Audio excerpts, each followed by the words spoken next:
All right. Okay, guys, welcome. It's a beautiful Saturday, little rainy one, but it's okay. And I want to begin with a quote. If you see me looking down, I'm checking my notes. Do not leave yourself to find someone else. I actually got that quote out of my meditation today. Do you guys, what did you guys hear in that? And whenever you're ready to answer, please raise your hand and we could begin to discuss that. What did you guys hear in that quote? Do not leave yourself for someone else.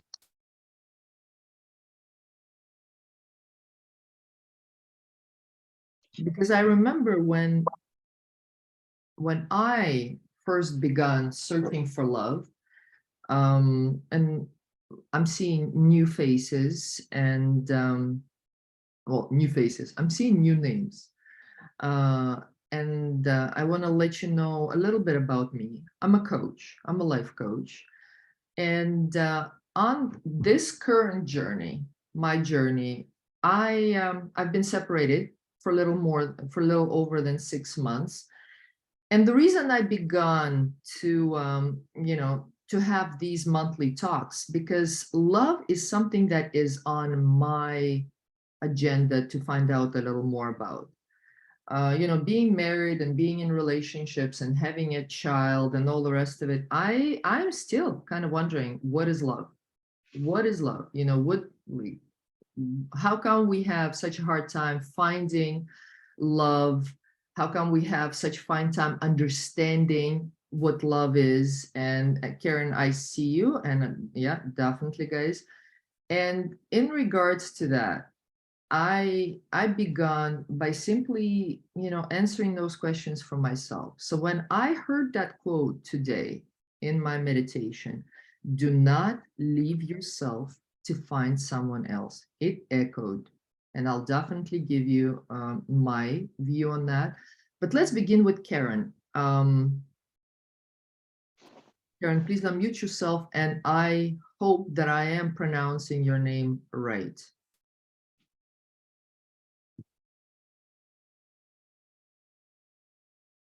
Karen?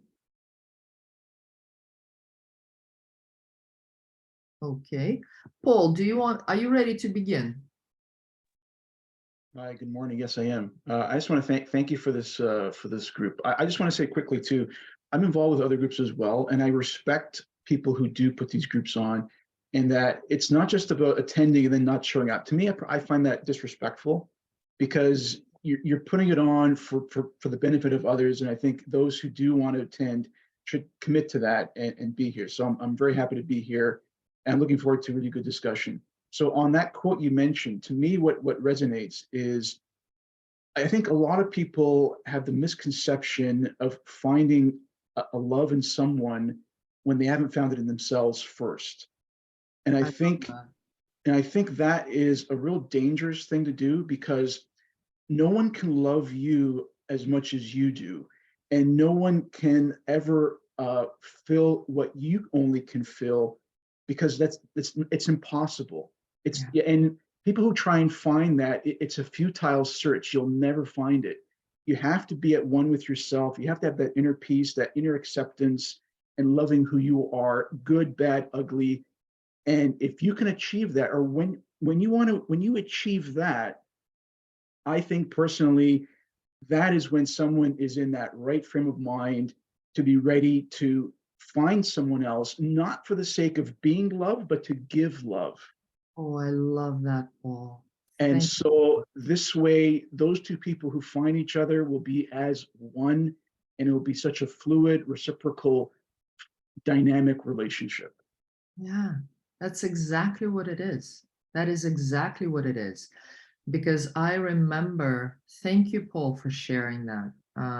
Because I remember in that search for me, uh, and looking back at many relationships that I had, that one thing I always looked for was that love, somebody loving me, somebody, and you know that that quote that people run around saying, well, if you could make me happy, if you could, no one is going to make you happy but yourself. And what Paul so beautifully highlighted, that unless we take the focus off of everyone else and bring it unto us first, and have that acceptance and have that, that compassion towards ourself first, then we'll be able to, with that glass filled, we'll be able to offer the loving towards somebody else.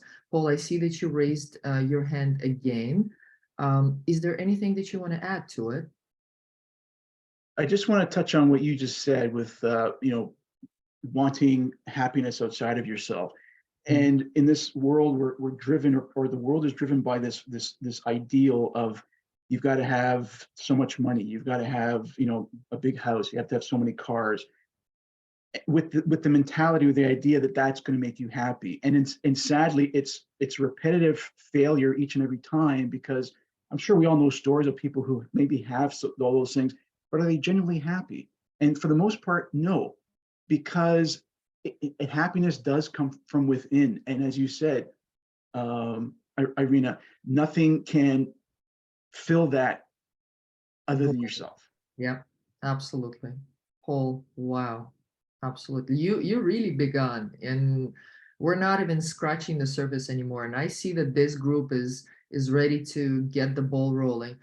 Karen, and I hope I'm pronouncing your name right. Are you ready? Yes, Karen. I mean, Karen, Karen, it really doesn't matter. Okay, Karen. Okay, Karen, what is your view, or maybe you want to add something to the quote, or maybe you have another thought? Well, Paul hit the nail on the head, but from our last session, I had basically wrote down a lot of the things that you said, and I've been keeping it beside the bed and reading it every day. So loving ourselves, be true to yourself. We're people pleasers, so stop doing that. Speak your truth. The only person we can change is ourselves. So with the quote, do not leave yourself for someone else. Yeah, be true to yourself and don't settle. Don't settle for something that is less than what you really need in order to feel whole. Because eventually I'm sure that, like you said, there's so many people on this planet. There isn't only one suitable partner for us out there. Yeah, that's beautiful, Karen. I want to, I invite you to answer this question. And if you're willing, you said that you wrote down from the last session those questions and reflections. How, like, having, being out there and sort of following that, how has it changed? Maybe the way you're conversationing with people, maybe the way you're being compassionate towards yourselves. Have you seen any differences? Well, I'm not like out there, going and meeting all kinds of people. I did join, of course, this meetup thing and went to one event, and I did meet someone. Yeah, which was weird because we have so many things in common and we like to go for walks, and but I'm still finding I'm a people pleaser. In which way? Can you tell me, Karen? How do you find that? How are you reflecting on that? Well, what are the signs? Just so prior to the last meeting, I was in a weird relationship with someone that was only texting, wouldn't, call me, told me he's never been with anybody with children, so I was just kind of not wanting to be alone. And I went through a period of loneliness and loss. And so this rebound, whatever it's called, it just was like a breath of fresh air with being on the same page and everything. However, the people pleaser part of it, I think that's just part of who I am. Maybe it's a Taurus thing, maybe it's a rabbit thing for the the different horoscopes. But I find I'm being very cautious. I don't know if it's a protection thing. This other person tends to communicate through text, although it's a work phone. He is making an effort to see me, though, more like way more than the other person did. Making an effort to put on music that I like, or, just brought me chocolate, like getting to know me. But I still am somewhat guarded and Yeah.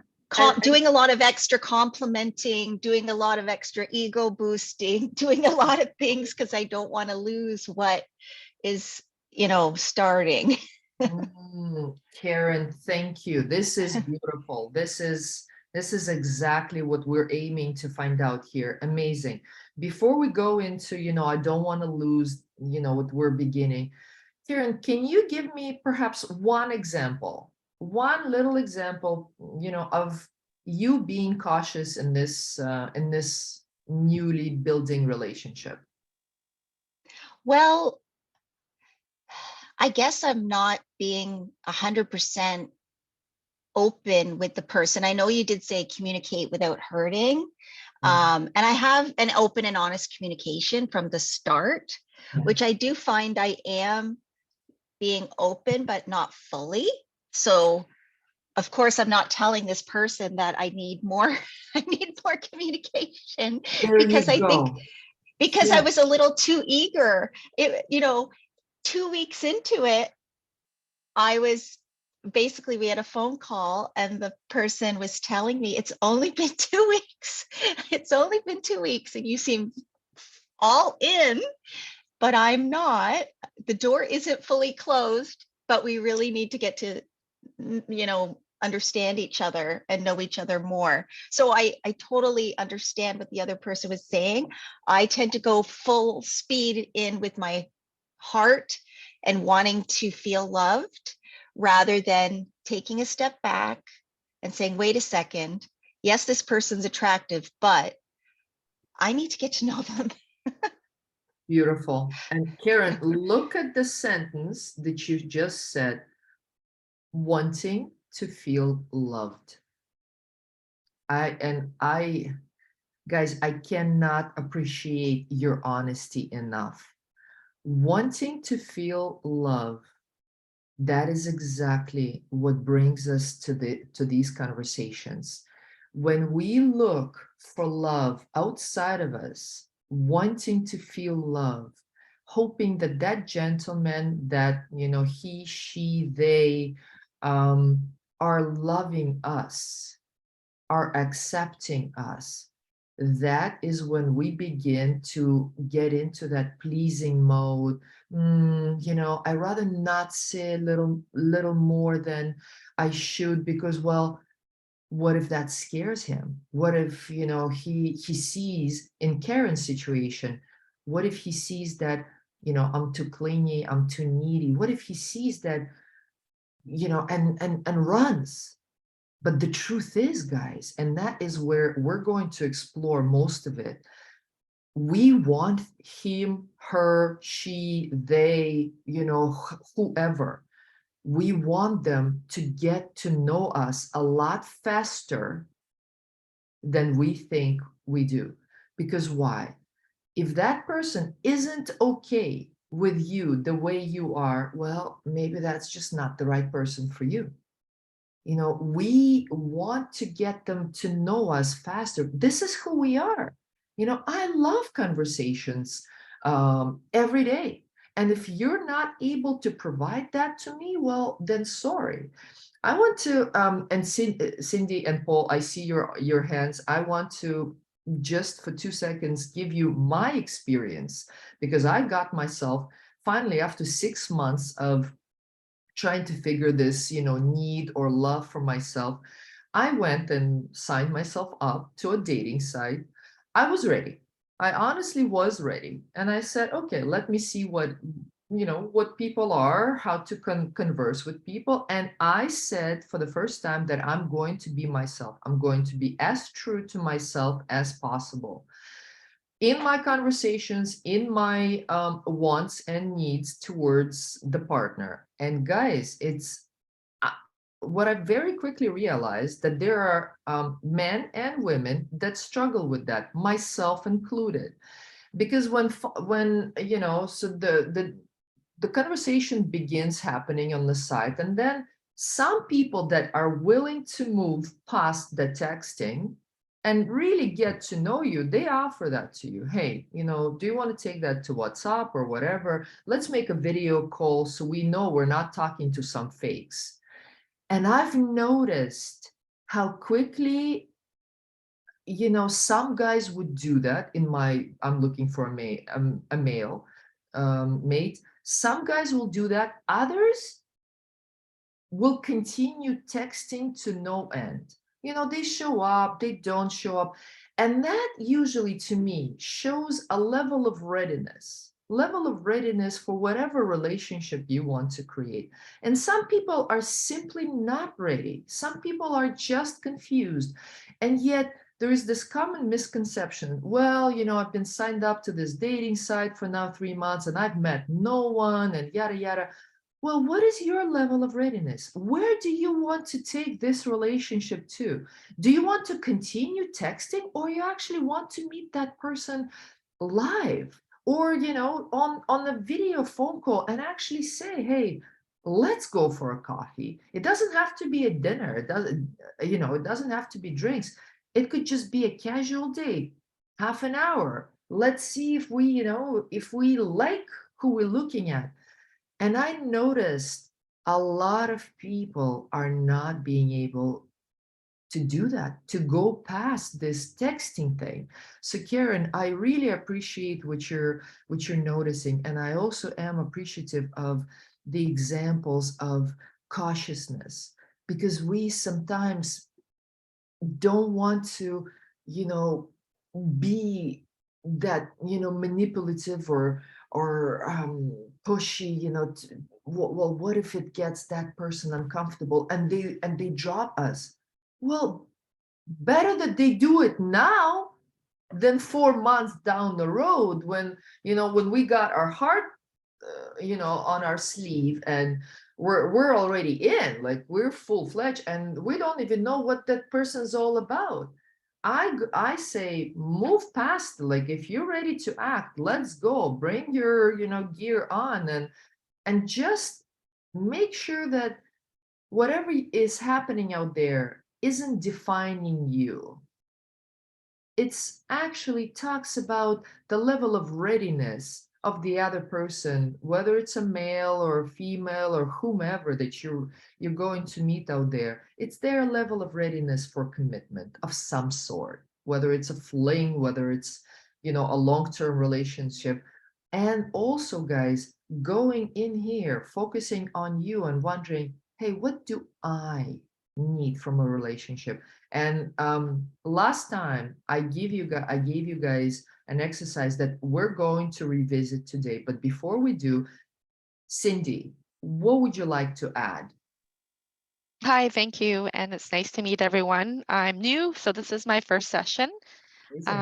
Welcome. And thank you. Thank you for putting on. And I'm a little bit of a deep talker, and I have these conversations with different friends all the time. So it's nice to kind of expand it to people that I don't know, but also be able to relate to a lot of what's been said. Yeah. So the quote, first of all, I just want to say I totally agree with what everyone has said so far, Paul, Karen, everybody.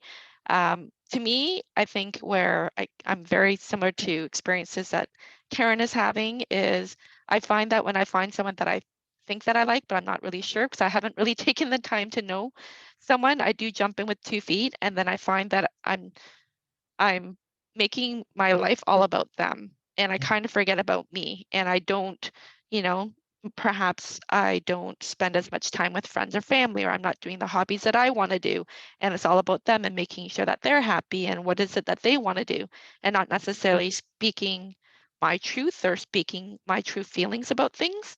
Oh, Cindy, thank you. Thank you. Thank you for being so open and honest. Oh, that's it. That's it. Thank you. Cindy, Yeah. you got So it. similar to you, I've been married. I was married for almost 10 years, or in that relationship for almost 10 years. And that was 5 years ago. And I've been doing that online dating, wishing I could meet someone more organically. But throughout my marriage and throughout the dating, I've been doing a lot of journaling and meditating and listening to audiobooks and self-help books and relationship books. And a lot of it is confusing, and Yep. in the sense that, are what people saying what society wants me to behave, and um am I compromising, I guess, what I feel is right for me?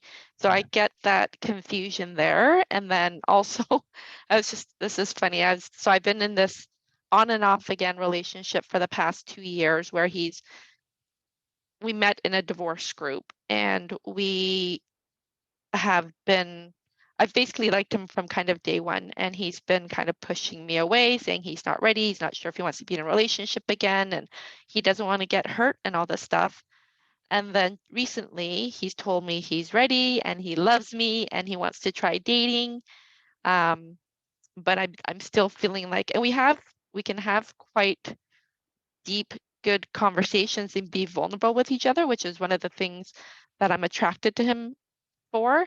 But I also feel like, because he's an introvert and I'm an extrovert, um, that similar to what I think Karen said, like I don't want to push him away, or I don't want to feel too needy, and keep having these conversations. And then I'm like, I told him that his good night and good morning messages mean a lot to me and they make me happy.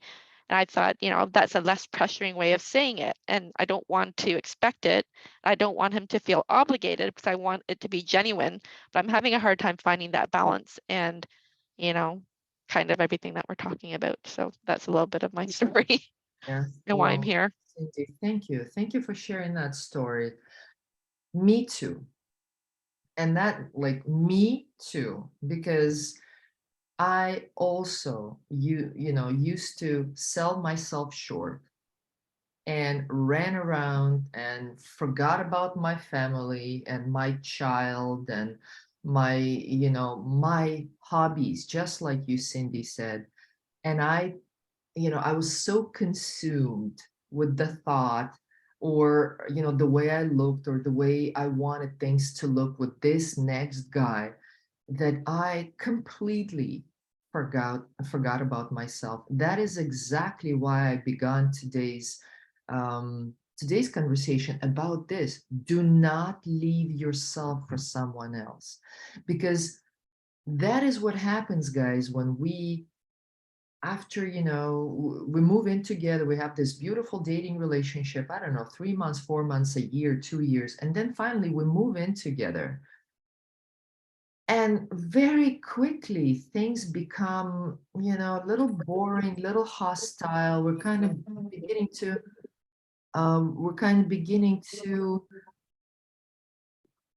sorry, someone. We're kind of beginning to feel like we're meeting this person for the first time.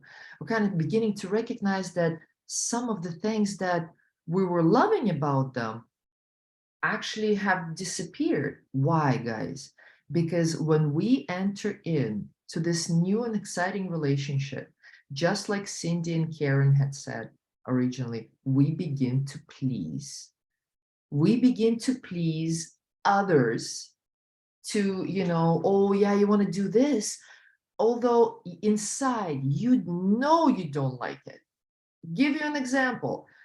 Met a guy on this dating site, exchange numbers. He writes to me, hey, what are your passions? My passions are hiking, traveling, reading books, watching people, adventures. I'm in all the way. I love this, living in an uncertainty, not knowing.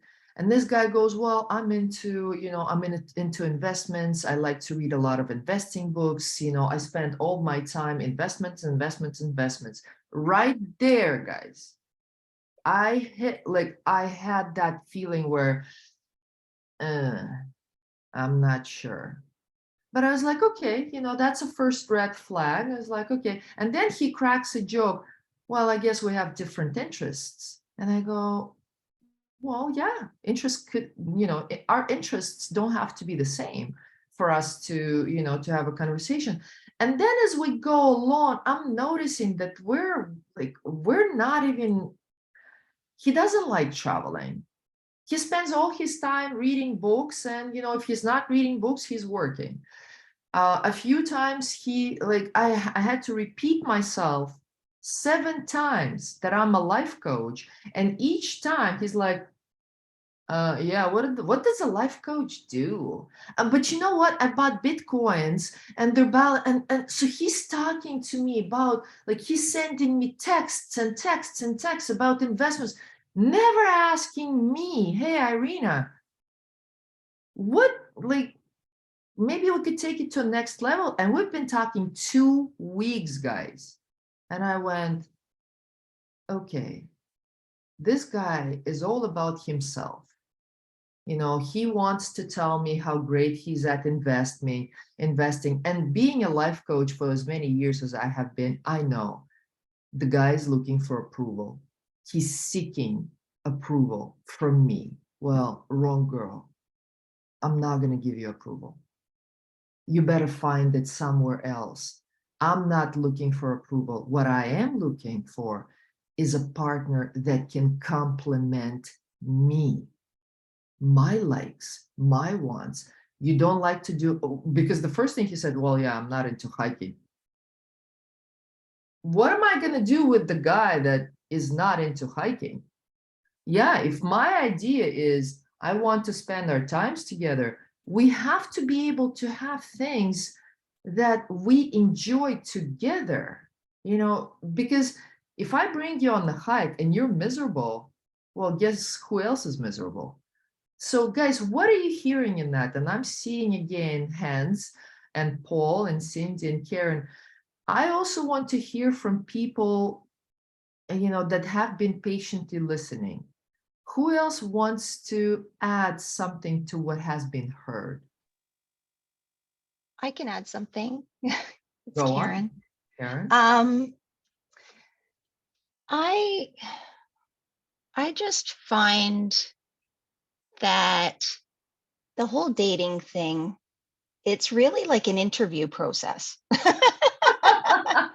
Right?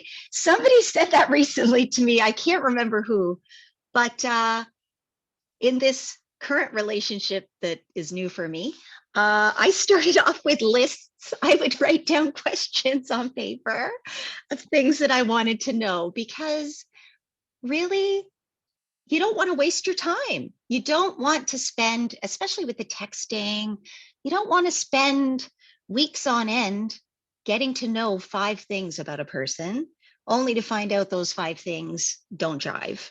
So for me, I have no problem going right out there and asking the person, the potential partner, a series of questions. And if they aren't on the same page, then it's goodbye. Okay. And Karen, thank you for sharing that, because guys, I had few announcements to make for you right at the beginning of this, and I completely forgot. And what Karen just did, she brought this this thought back to me. Guys, what I am planning to do, I'm planning to put out a project out there for singles. Something along the lines, I'm still working it out, something along the lines of speed dating, but not with, the same question, like Cindy, like Karen just said, not with the questions that, a list of questions that we've been used to asking our mates. We're going to do it differently. We're actually this time going to find out a little more about one another through what has worked and what hasn't. We're actually going to be interested in getting to know a person in front of us. And in this project that I'm going to probably run sometime on Thursday in August, and as I'm looking at my notes, I'm thinking August 10th. I have a venue, I have a beautiful venue that we could do it, and we could finally all meet, you know, because I'm seeing that there's 91 people that want to come to this workshop, and yet, you know, we always meet and I love you guys. Like, I love the fact that the people who need to be here are here.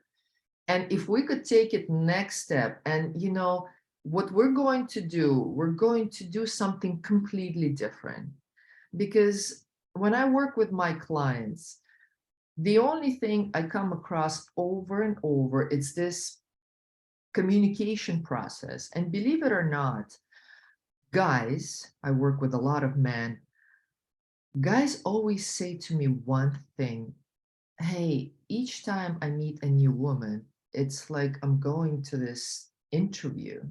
And he goes, I just don't like feeling, you know, that here, you know, somebody's going to start screening me. There's some sort of a screening process. Another thing guys always say: I just wish she was honest. I want to see her for who she is.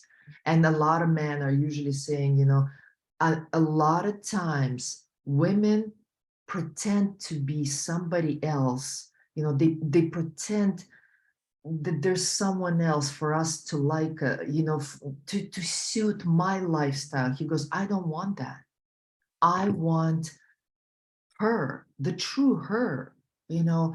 Yeah, you don't like walking, you don't like my dog. Tell me before, so we don't waste our time going into this 4, 5, 6 months relationship, only in a year to realize, oh, so you never liked my dog?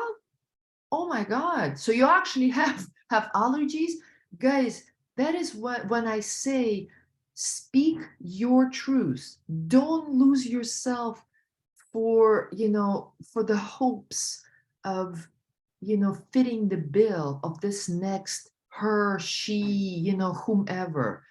And as I'm sharing that with you, I want to, like, I'd really like to hear your reflections. And Paul, you have had your hand up for a while. Go on. I just want to say it's a good thing it's a screen hand, because if it was my real hand, I would be very tired at this point with holding it up. There's a lot of things I want to say, and I'm going back because I want to go back to what Karen was saying initially with the person that she's involved with, and how this guy is just, you know, sort of just with texting and stuff like that. And please forgive me if whatever I say that's maybe not right or whatever. Give me the you know, any feedback. But I No, just want to feel say free. with Karen, I like what she said, but I also see a sort of a flag of caution on her part, because if guys in general, when they're in a position, you have to be serious about what you're getting yourself into. Especially when you're dealing with people's feelings and their heart, you don't want to screw with that. You don't want to play with people in that sense, because it's a dangerous thing that if that's your MO. When you're in that position of wanting to meet someone, it should be genuine. You should be someone who is ready to do that. As you mentioned, Irina, too, being ready. You don't go to these things because, hey, you know what, I'm just gonna just see what's out there and just, you know, screw around or whatever. No, then you know what, go home and grow up for a little while, because you're not ready for that. So with what Karen said, I just want to say, don't be too open too quickly, because someone could harm you and hurt you, and maybe, you know, you're opening yourself up too much too soon with this guy. Because if I was the guy that was with you, I would want to be someone who wants to have a conversation with you, voice, not just sending texts. We're not like, you know, text pals or something like that. And also, what else are you gonna say? I waited so long, I forgot what I was gonna say. I apologize, Paul. It's Yeah. okay. It's okay. And also, just with your point you mentioned with some of these dating scenarios or these setups, that in itself is a lot of pressure. as in the opening. I mean, everyone who goes to something like that wants to put their best foot forward. And you're not going to be, Mr. Vulnerable, Mrs. Vulnerable all at once. But I like what you said, Irina, that you want to be upfront with people and not sort of, because it's whether it's love or there's interest or likeness, that you're too afraid to say what you're really feeling, because that doesn't help anything. That's it. It's like a pressure cooker that's eventually something's gonna blow. Yeah. And so ideally when involved with the relationship, nobody wants to waste each other's time.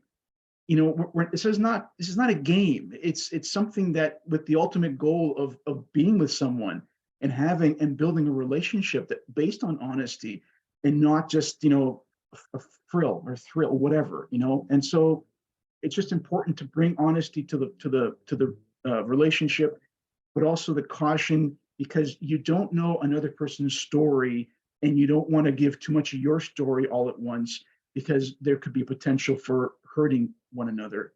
And that's really needs to be avoided. Paul, really, I really appreciate you sharing. And I appreciate where you're coming from, because all of us are coming from some sort of a relationship that didn't work out. We all are, whether it's a 10-year marriage, whether it's a 1-year, dating relationship that didn't end up where we wanted to.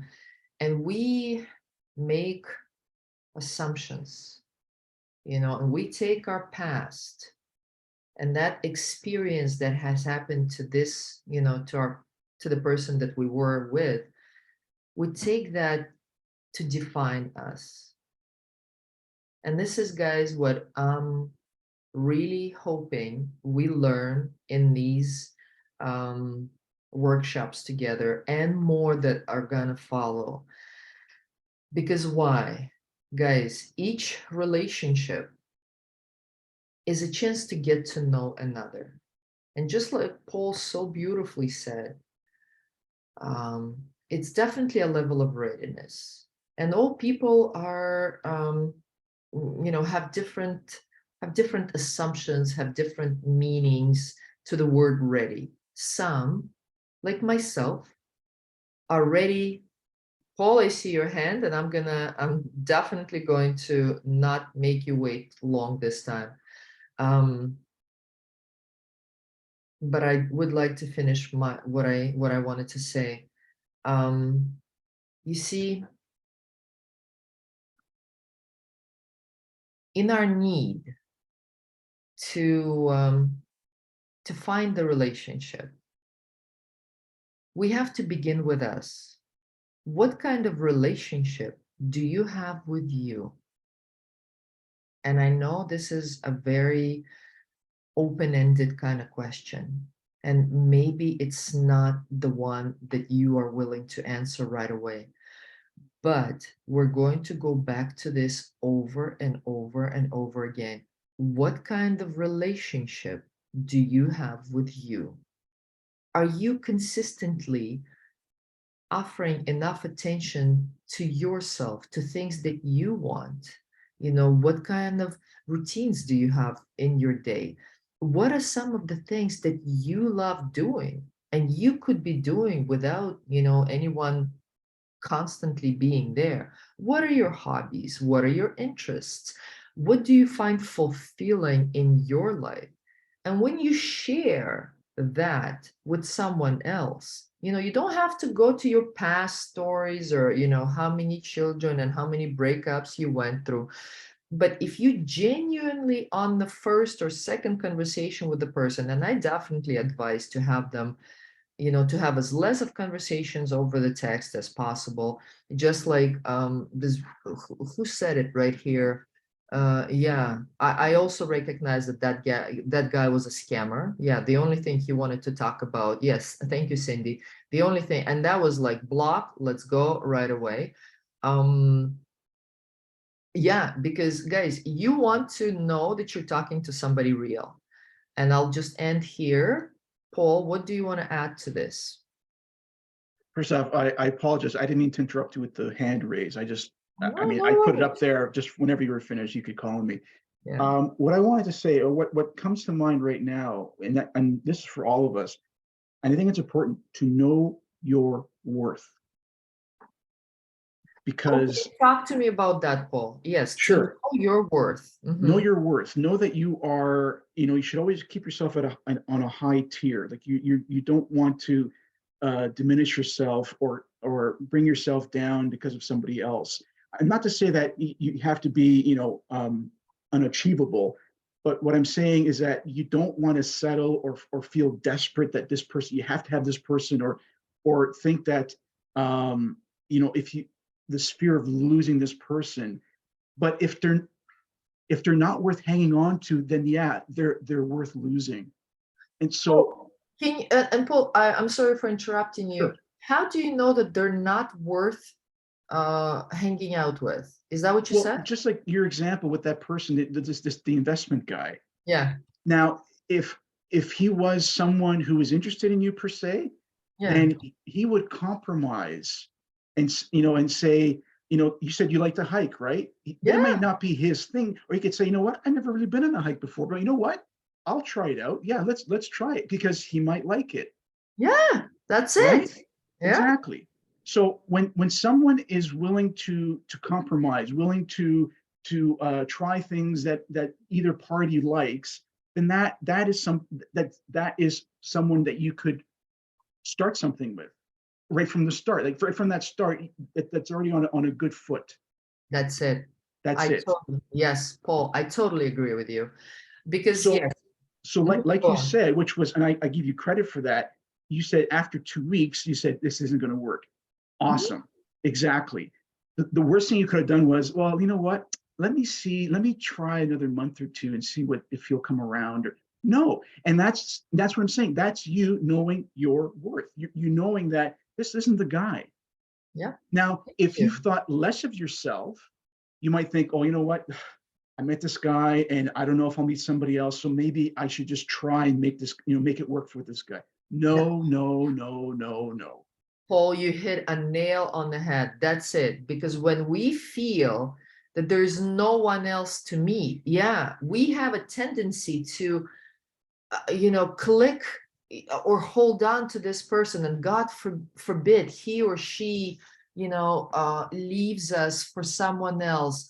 I totally agree with you. And, it's that lack of, you know, of, or no, it's not. Could I jump in quick? Go on. Because then what happens is that you sell yourself out, and that other person will never respect you Yeah. because you don't respect yourself. Yeah. And guys, like I said, thank you, Paul. We're going to go back to this over and over and over, because and another thing that I'm going to teach you as a concept. And Karen, I do see your hand, and I'm just going to finish this sentence. I'm going to ask you to talk. We're going to learn what self-compassion truly means. And how we're going to learn that? By offering compassion to others. That is the only thing, because self-compassion and self-love has been this buzzing word that people have been using and overusing over and over and over again. But does anyone truly knows what that means? Because when you are compassionate with someone else, for their shortcomings or for whatever you see, for their honking in the, for their neediness, when you see that as, compassion and understanding, because yes, you may have had that as well. You may have had a little bit of clinginess back in the past, um, or something of that sort. And when you recognize in someone else that, hey, if it's okay for me to have that, well, why isn't it for someone else? And that is how you're going to begin to be compassionate with them. And through that compassion, I'm so sorry, guys. I forgot to put my non-disturbed. And when you begin to see that compassion, that is how you're going to learn about love. Because now you are learning to love and be compassionate to someone that is, the person that you don't need to love, the person that you don't need to even have a relationship with. All you're seeing them as a human being. You appreciate that humanity in them. And the moment you begin to see that, you are going to fill your glass with that compassion and that love, because at the beginning of everything, of all of our experiences and conditioning that we've been brought up with, we were love. The essence of us is love. And yet we're running around looking for that self-love. We are love.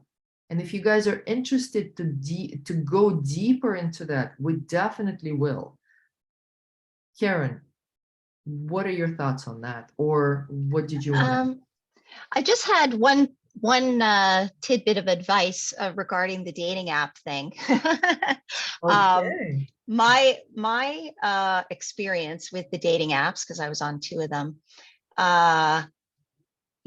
yes, chat with people to get an early sense of, are we compatible? Like, what are we on here for? A hookup or a long-term relationship, all that stuff.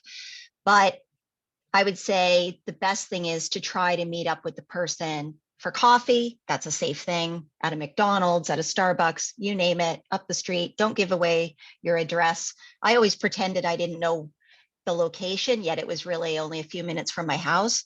You know what? People are so different via text than they are in person. Yeah. From my experience anyway. And it's not bad or good. It's just different experiences. Well, in my experience, one guy ended up being quite scary in person. Via text or chat, he was joking and saying, well, when we get married. And I thought it was cute, like we just met and we're, I'm a little late for the meetup. But then once I got there and we got the coffee, we sat down, he just became so serious, closed off. I was asking questions because that's what people do. You have a conversation, and he wasn't very receptive to my questions. Like, what type of music do you listen to? Oh, I don't really listen to music. I listen to Portuguese and country. Or he was totally thinking COVID was fake, and he was re-wearing masks and very opinionated about it. And so at the conversation, very quickly, I realized this was not the person for me. Beautiful. Karen, that's it. That is all you needed to know out of that. Beautiful. Yeah, this may not be the person for me. Yeah, the chat was flirty, very flirty, but nothing about politics or COVID or, those kinds of things didn't come up in a flirty chat. But then in person, it was like, oh my gosh, this person, we're not on the same page.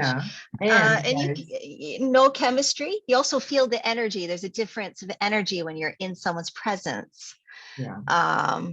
And also, I don't know if you have any plans. You did give us some takeaways from the last meeting, the last session. I do. So I don't know. I was going to jump into that. Yeah. Okay, good. Definitely. Okay, so I want you guys to do some reflections. I want you guys to do some exercises, because it's going to, this is what's going to take us to the next level. Thank you, Karen.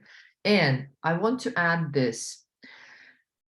Guys, during COVID, Karen, this was a wonderful reflection. Yeah, behind the walls in our safe space, via texting, we can be ourselves. You see, we can be ourselves. That guy may very well, was comfortable in being who he was, in his safe space, in the 4 walls that we've built to, for ourselves within this COVID situation. And when he went out and met Karen for this example, in person, he got nervous.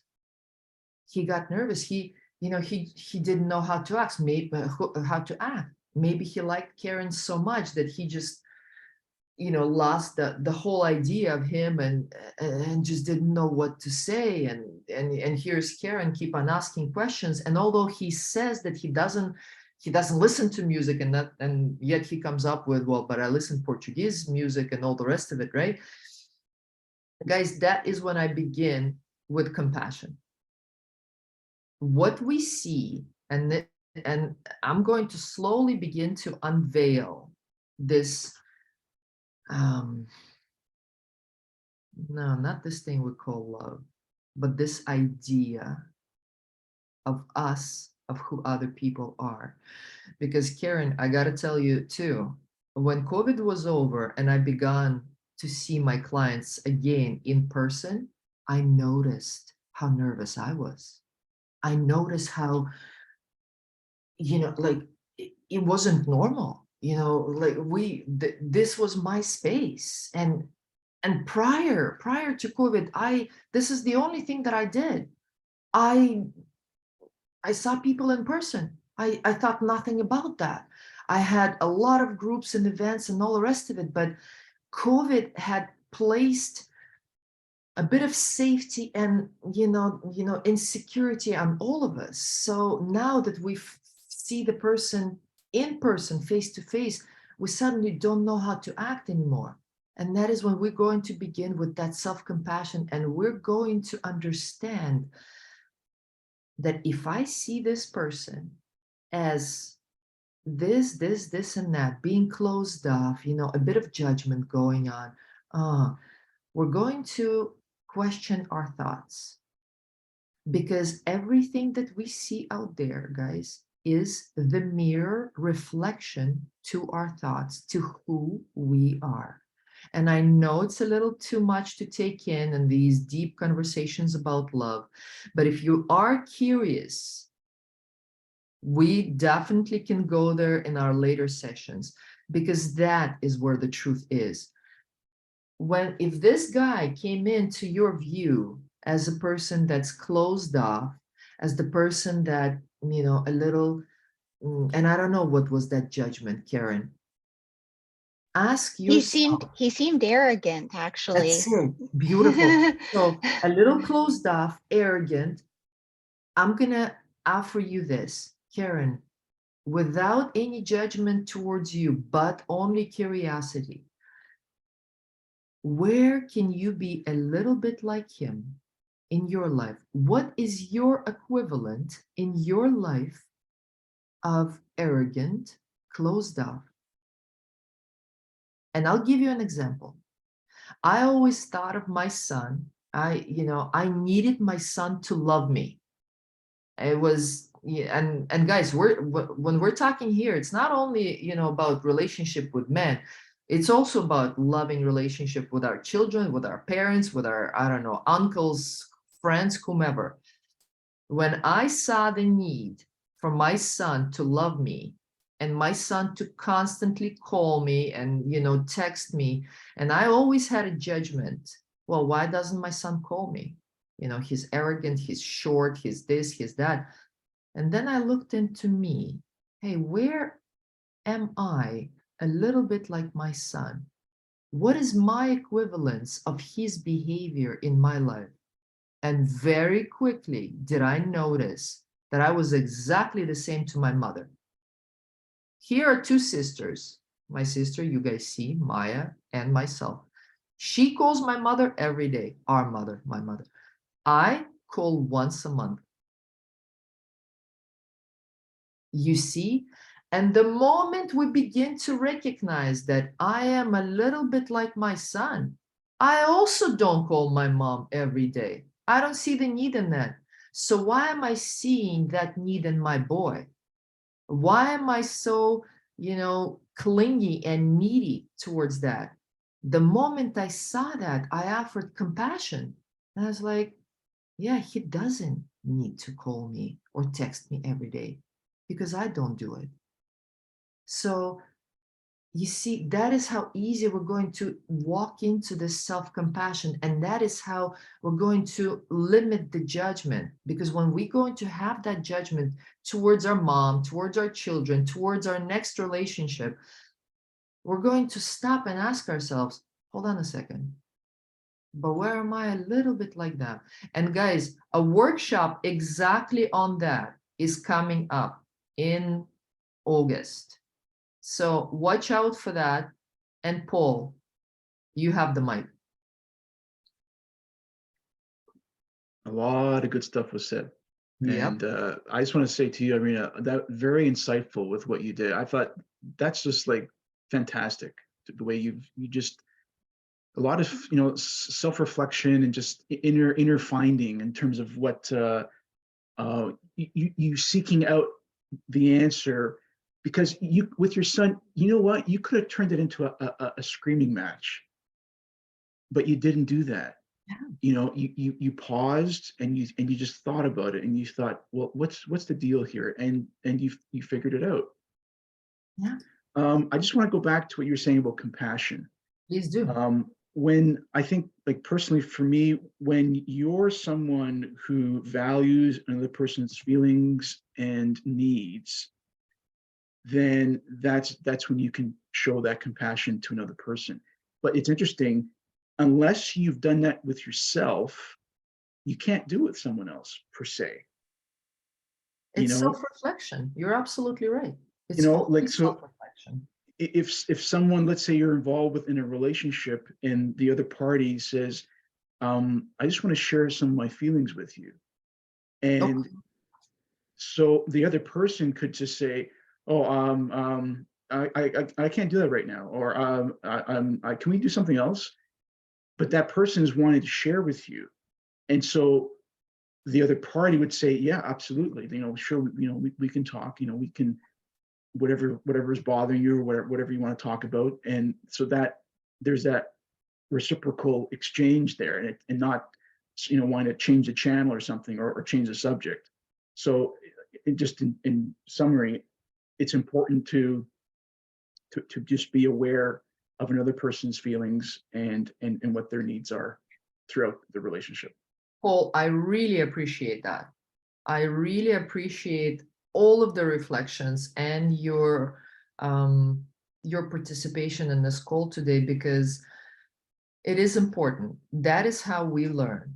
And I agree with a lot of what you say. It sounds like you really done a lot of work on development of self, on self-reflections. And if I may, I always thought that when someone is ready to to conversate or connect, you have to be ready to hear this thing out, or be ready for their sharing and all the rest of it. Until, guys, I realized, no, I can agree when I am ready for it too. For example, when I separated 6 months ago, my ex did not want to do anything with me. I was the one who wanted to talk, and I was the one who wanted to conversate about that. And each time I would, offer, time or solution, or for us to meet and go over some of the things, he said no, to the point where he blocked me. He wasn't ready for the conversation. And finally, when he was and I accepted that, because he wasn't ready. He wasn't ready because he was dealing with so many emotions of his own, hard work, all the rest of it, you name it. I don't know. I wasn't in his business. When he got ready, 6 months later, he came forward and he invited me to a conversation. And then I checked in with myself. Is that something that I want to do today or tomorrow? And I let him know. And I said, I do want to have a conversation with you. It's very important to me, but not today. Can we have that conversation so and so? Because, guys, it is important to share your feelings, but it is also important to be in the space where you are ready to hear what the other person is conveying, and you are ready to participate in that conversation as well. Because, and let me just give you a few examples. If you had a long day at work, if, I don't know, you had some crisis, your children are having fevers or what have you, and your partner comes in with, I gotta have a conversation. Yes, it's beautiful, it's honorable that he or she comes and are willing to talk, but you have to understand that you need to be ready for that conversation too. You need to be in the space where you could receive that information and answer, which means you need to be slowed down. You need to, figure out a space. Yeah. I love the fact that you are willing to talk. Let's find the time. Right now isn't a good time for me. And when you agree on finding the time, that is when you're ready to have that conversation, not from the right or wrong. You're actually going to be talking about something that is important to both of you. And I like, there's this thing that I use with couples. When couples come into my coaching sessions, I put a timer on and I let one person talk for 3 minutes, the other silently waits, and then I let the other person talk for 3 minutes. Because guys, having been heard in conversation with your mates isn't something that many of us experience. Because when we're in the thick of it, when we're going back and forth, all we want to do is to, put our word out. I'm right, you're wrong, dismiss, forget. We're interrupting, we're, completely, we're not listening to what the other person is saying. But when both of us in the good space and place and are open and ready to have the conversation, the important conversation, that is when both of yous are going to be heard. And one more thing that I always say to all the couples: do not have important conversations under the influence of whatever, champagne, because couples like to do that. Oh yeah, let's open up a bottle of bubbly, and then next thing you know, you're arguing about something that you never thought you would. It's always better to have conversations when you're clear-headed. I definitely tell my couples to go out on the walks or something, maybe take conversations out of the space, where maybe something irritates you. Nature walks are amazing for that. Paul. I just want to briefly say, as you were speaking about not being ready, for some reason, there's a DBT skill. I'm not sure if you're familiar with dialectic behavioral therapy. No. Okay, well, basically, it's, and as you mentioned it, brought it to mind, where you have to find the right time to have that whatever the conversation is. So if you're busy, if your mind is overwhelmed with things, and like as you were saying, with children or household stuff, that's not the time to do it. So the skill would be when you have recharged, when you're in the right frame of mind, when you're as clear as you possibly can be, then that is when that conversation happens, and that both parties are in the right headspace. This way, you're listening as the other person is speaking. You're not listening and then your own mind, okay, how am I going to respond to this person? Because when you do that, you're not listening to that person. You're too busy thinking about, well, what am I going to say in return? Yeah. So Absolutely, Paul. it's like, if you're speaking, then I will listen, and then when I'm speaking, you will listen, and that is how Amazing. things are conveyed, and that is how understanding is established. Amazing, Paul. That's it. And guys, with this, let's move on to, and I'm noticing that we don't have a lot of time left. We've got about 20 minutes. I appreciate all the shares, and I'm also noticing how silent a lot of you have been. Does anybody want to offer their view on what has been said? You know, some of the things that you're hearing about. Would you let me know? Would you raise your hand, and maybe some of the speakers that haven't had a chance yet? And if not, let's go to this. Let me share my screen. And we began with this last time. Oh, no, I've gotten too far further to exercise. Okay. We began unveiling the truth about two whoopers about love. And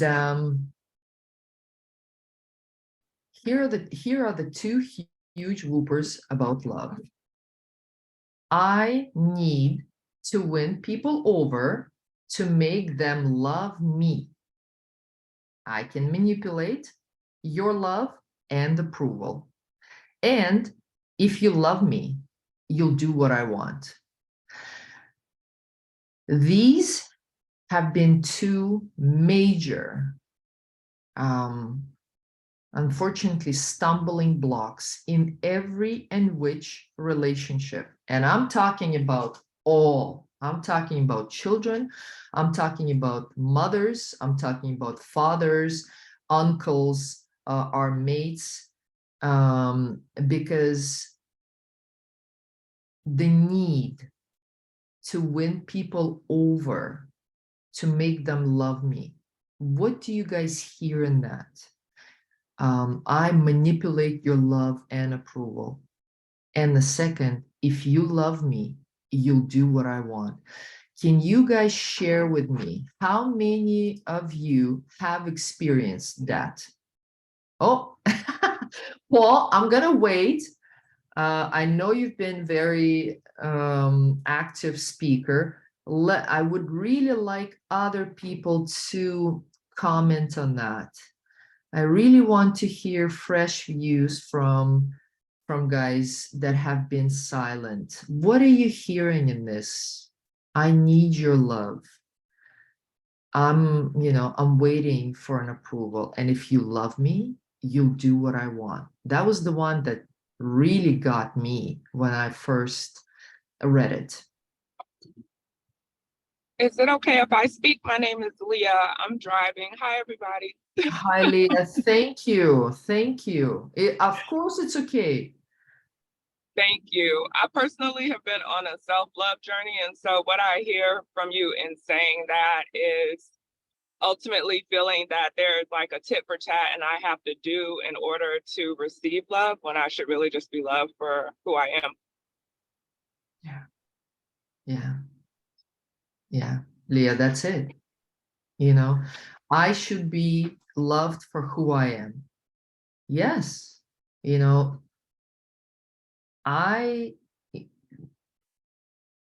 This is me, and this is how I work. It's either, you like what you see or you don't, and it doesn't define me. It's just you're not the right person. Because guys, I love this silly comedy, and I think it's very old.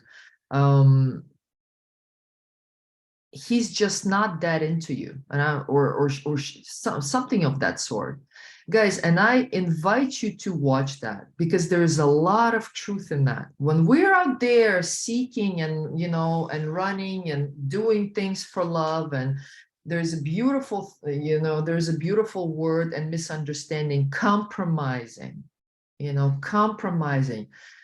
Well, who are you compromising, guys? Are you compromising yourself for for that love that you may get from that person? Or, because compromise is the word where we together agree on something. Hey, just like Paul recently brought up, if you want to have that conversation, let's find the good time to have that conversation. I'm all for it. But compromising in the sense that, well, yeah, I know he's very busy, and he doesn't like to say, you know, good mornings and good nights, and he's not, you know, he's not very talkative. So I'm going to compromise what I really like for the sake of him loving me. You see, that's a bit of manipulation.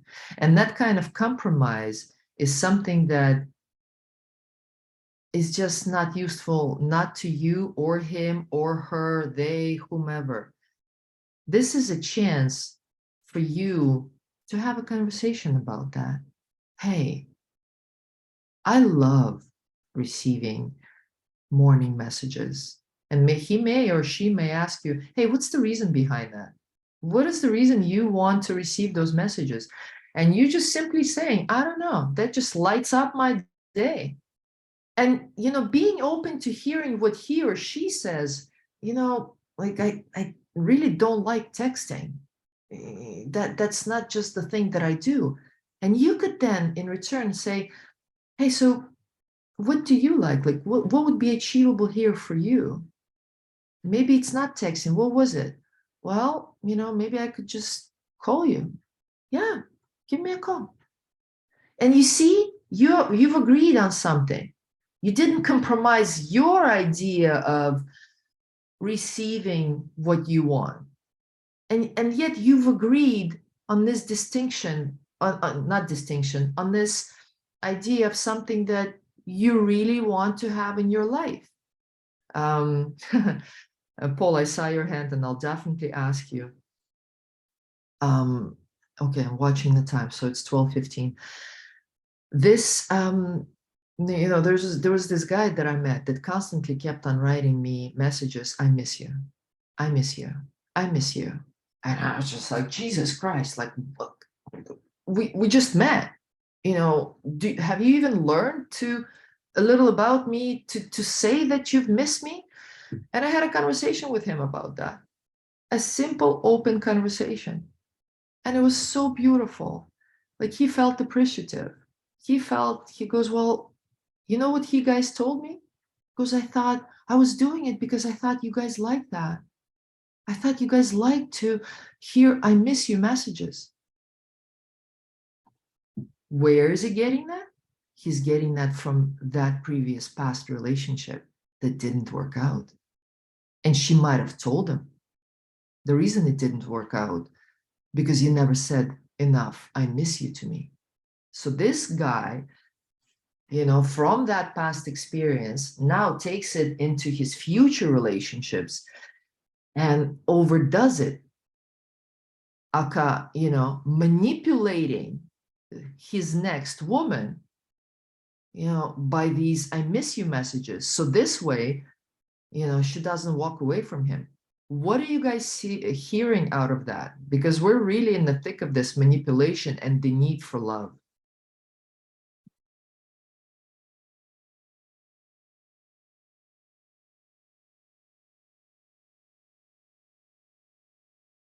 Paul, go on. I just You're want my- to. I you're my go-to apologize guy. for talking a lot about this. It gets me excited. I'm excited about this stuff. I love to talk about this stuff. For sure. Okay, I want to address what you just said. Now, I wouldn't use the word manipulative with that one person. Instead, I would say, you know what, this guy's he's trying to do better than his last one. And maybe just someone needed to tell him, okay, you know what, this is overkill.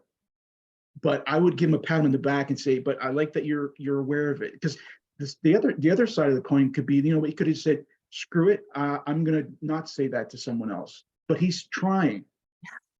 Yeah. And maybe he's just trying too much. So he's a nice gentle thing would say, just pull back on it. It's a good effort, but just pull back on it. It's too much. Well, and you see, Paul, yeah, beautiful, because that is definitely me as a coach, right? And I bet it's a lot harder for guys to you know, to date a psychologist or therapist or a coach, because yeah, I definitely have a different view on things, and I have an understanding of where people are coming from. And sometimes also what happens is that, guys, we always have to come, and I don't know, have you watched Ted Lasso? And if you haven't, please do. I encourage you guys to watch all 3 seasons of Ted Lasso. Why? Because in the series of this amazing show, what they really want us to see is that communication is a key, that acknowledgement of another person and appreciation of another person is a key in every relationship, because we're so quick with criticism sometimes, right? Because I'm a normal person, right? I was very quick to judge that poor guy for these I miss yous. Like my mind immediately went there and I went, oh, hold on a second. So you're thinking he's clingy. You're seeing that, because I always do these self-reflections and I talk to myself a lot. I hope nobody's seeing me. uh, and then I was like, okay, but where are you? What equivalent of clingy in your life showing up? And I've seen it. I'm clingy. I'm always clingy with my son. Oh, da da da da da. I miss you. I love it. And I was like, and look at my beautiful boy, never saying a word to that. He just takes it, He replies whenever he wants to reply to with the same message. Yeah, I love you, mom, too. And you see, by that, I saw that compassion. I saw that my son isn't judging me. He's just there. And one day he had a conversation with me about it. Hey, Ma, like, what's up with all the hearts? And yeah. And then I offered the same conversation to this guy, and I really wanted to know. And by getting to know him and that past story and that, heartbreak that he went through, and the only thing he took away from that heartbreak was, I gotta say I miss you to girls. Like I gotta every half an hour I gotta say that I miss her. And and that's his learning. That was his definition of that breakup. And the more, guys, we try to take our past experiences into our future ones, I'm going to tell you right now, that is where we're going to crash. That is where we're not going to get anywhere. We're going to learn to leave our past experiences where they are. We're not going to let them define us. No. Those were experiences that we could take some learning from, if there's any. And we're going to move to get this new relationship going, the relationship that we want after, self-reflections and self-development. Because, guys, it's very important. And the topic of today's conversation was that learn to love yourself first. Learn to understand your own needs and fill your life with what you want. Because I remember back when I started to have that idea of me, that understanding of things that I like, I very quickly realized that I'm a nature person. Yeah, I love watching and sitting and watching people. I love going for hikes, and I can do that by myself. I don't need to have another person, coming with me. And if he or she does, let's go. I'm loving it nevertheless. So that is the kind of message I want to bring across. But guys, I do want you to walk away with homework. And Karen, thank you, Paul. And Karen, I know that you have done that probably. If you haven't, let me go back to this once again. Oh, okay. Guys, I really want you to focus on this. And in our next conversation, this is the topic that our next conversation is happening, I believe, on July 24th. This is the topic that we're going to address. We're going to address the need with all of these questions. So be prepared. And we're going to investigate and inquire about this thought. Who would you be without the story that your happiness depends on someone else. Guys, if you have a chance, write it down.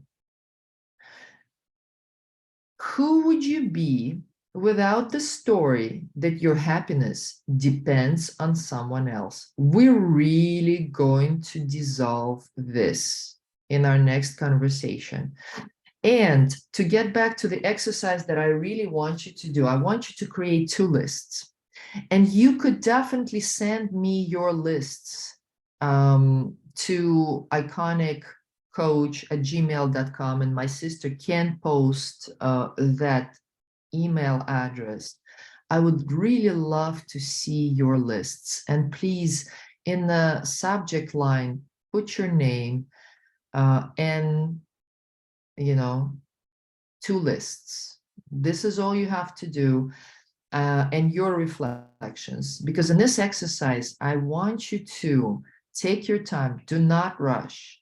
Ask yourself what you hope for or expect from love, and make a list of at least 5 things. Listen, if you're seeing only 3, good enough. If you're seeing 4, if you're seeing 10, please, send them over to me. So I want to see the list, or bring them to our next conversation, and we will begin, perhaps with breakout rooms where you guys are going to be sharing your lists and seeing and noticing what mostly people are bringing in as their lists, as their needs, or things that they want love to bring them. So that's one list. A next list is, now ask yourself, what do you really need in life? Just your needs in life. What do you really want to have in your life? What's important to you? And I want you to look at those both lists. I want you to compare them, because in comparing those lists, you will understand and you will reflect on the truth. What are you seeking? Can you please send this to us? Cindy, what do you want to send this to? I just saw your question. It's okay. I took a screenshot of it. I was going to ask you to send okay. Okay. Yeah. Yes. Yes, guys, I'm open to receiving your lists and reading them and going through them.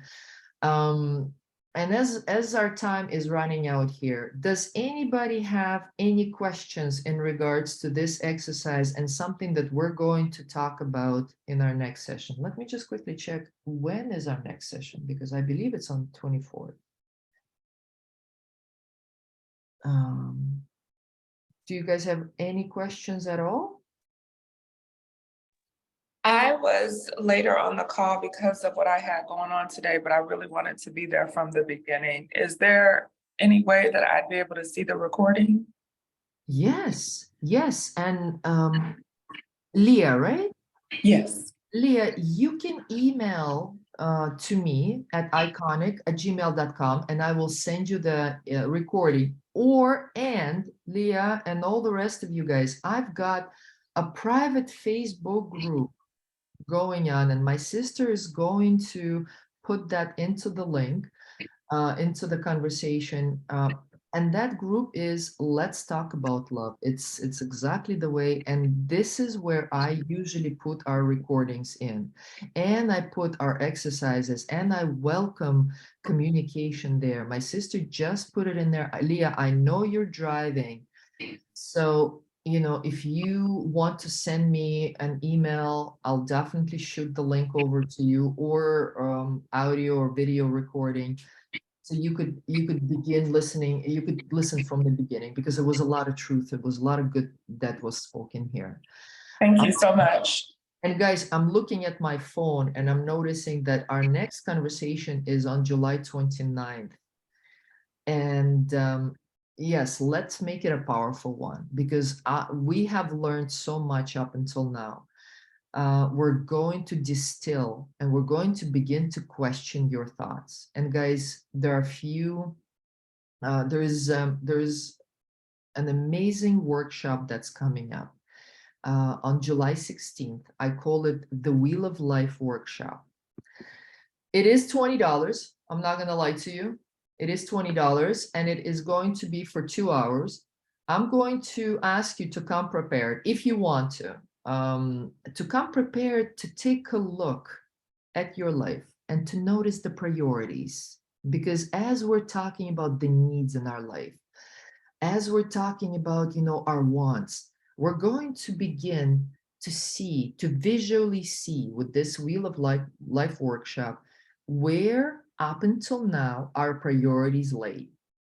Where have we find or did not find the balance? And what are the steps towards what we want to achieve? Because, let's not wait for the new year to arrive again for us to begin, writing a list of our New Year's resolutions and the rest of it. Let's begin now. Let's begin really noticing, what do I want from this? What's my next step? Really getting the clarity, or is this the relationship that I want to work on? Or, maybe some other areas of my life can take, can use a bit of balancing out. What can I do in regards to prioritizing my needs and my wants and creating that balance by, taking steps towards something what I want and I need. And yeah, guys, it's on Meetup. It's going to be on July 16th. It's going to be on Zoom again. I want you, if you are going to participate, I want you to come prepared with papers. And I usually like to, if you're an artistic person, I usually like you to bring some colorful pencils and stuff and really have fun looking at your life, because you're going to get a very good visual of what your life has been up to so far and you've been up to so far. And what would you like to do to get it to the balance that you see for yourself? I remember when I done it a long time ago, that was something that set me in action. I completely redone my life, and today I am a life coach. So it's all about the commitment. It's all about what you want. And it's all about the freedom of who you want to be. And with that, I'm noticing that it is 12:31. I'm going to stop the recording. But if you guys are willing and have questions about anything, please, Maya, have you stopped the recording? Yeah, hold on, let me do that.